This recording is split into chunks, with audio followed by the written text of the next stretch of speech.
Craig, what I want to do is I want to show you two ways to pay for a car. Most people, when they sit down, they pick out the car, as you've done, they're automatically going to do one of two things. They're either going to write a check for it, or they're going to finance it what we call conventionally.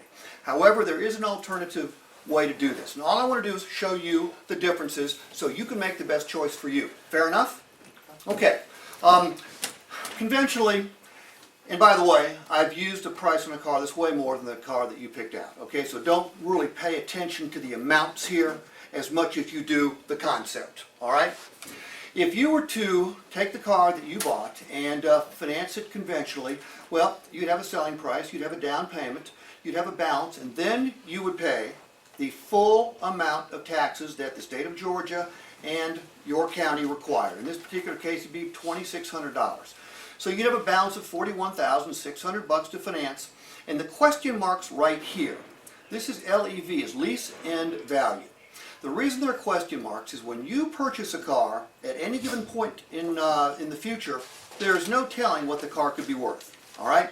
A lot of it has to do with the market. A lot of it has to do with, 100 different variables. So that's why the question mark is here.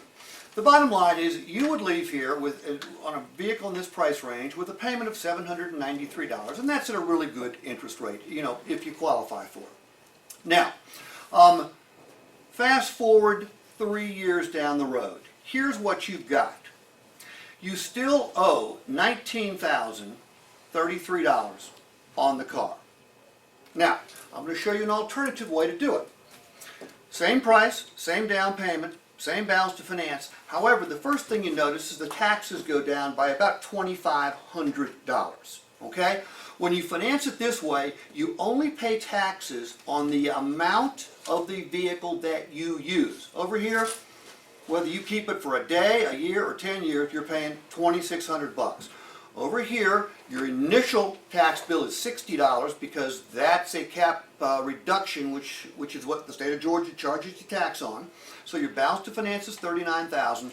Now, there's a lease end value of $22,400, which means 3 years from now, American Honda is guaranteeing you the value of the vehicle. Over here, there is no guarantee. Over here, there is. Now, your payments would be $584 plus the tax kicks back in. They're going to charge you taxes on a monthly basis. So your total payment will be $616.77, which is $173 less.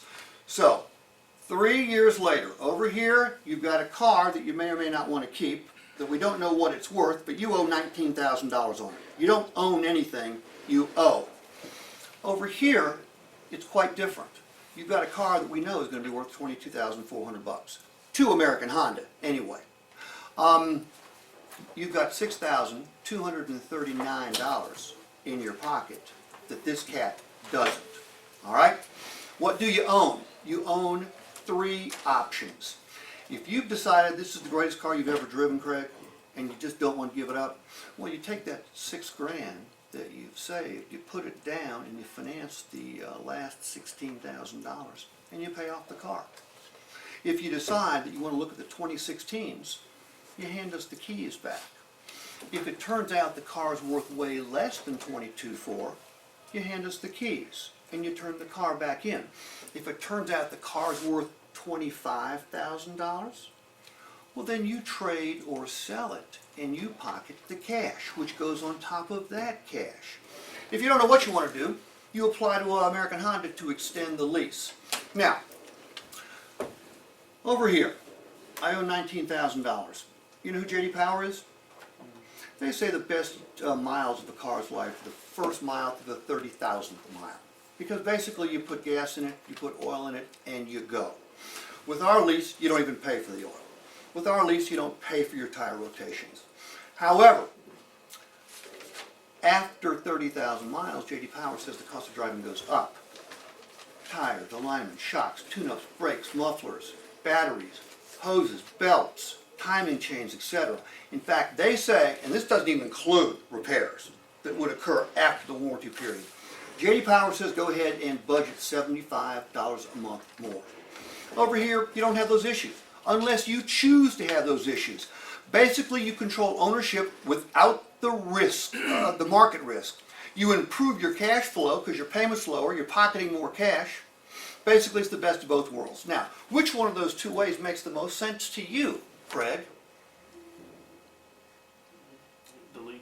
Okay, well, that's your choice, okay? When I bring the numbers back, by the way, we use $1,000 down up here. In your particular case, you're buying a $35,000 vehicle. It's probably going to require closer to $7,000 down if you were to finance it conventionally. Did you plan on bringing down that amount or more? That amount. Okay, great. Well, I'll be right back with your numbers. Fair enough? You'll just keep this and look at it.